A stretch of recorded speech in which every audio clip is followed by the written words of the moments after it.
అబ్బా!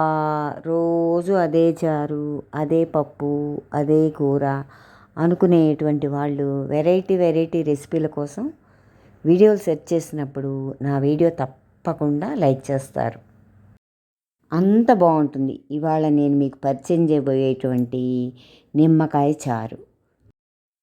ముందుగా స్టవ్ వెలిగించి గిన్నె పెట్టి అందులో ఒక చిన్న అల్లం ముక్క, 2 పచ్చిమిర్చి వేసేసి, ఒక స్పూన్ రసం పౌడర్ వేసి కాస్త నీళ్ళు వేసి మరిగించండి.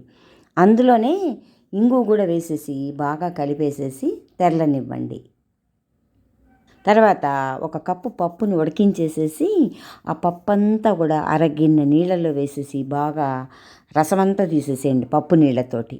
ఆ నీళ్ళన్నీ కూడా ఈ చారులో పోసేసి బాగా కలిపేసేయండి.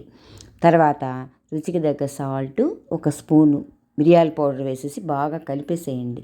మరగనివ్వండి. చాలా చాలా బాగుంటుంది.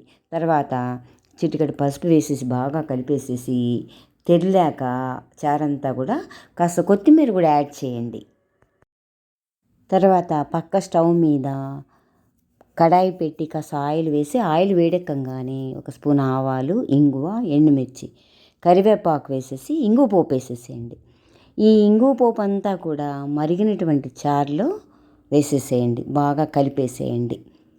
కాసేపు అయ్యాక 2 నిమ్మకాయలు తీసుకొని, పులుపు మీ టేస్ట్ మీద ఆధారపడి ఉంటుంది, సగానికి కట్ చేసేసి ఆ రసమంతా కూడా చారులో వేసేసి బాగా కలిపేయండి.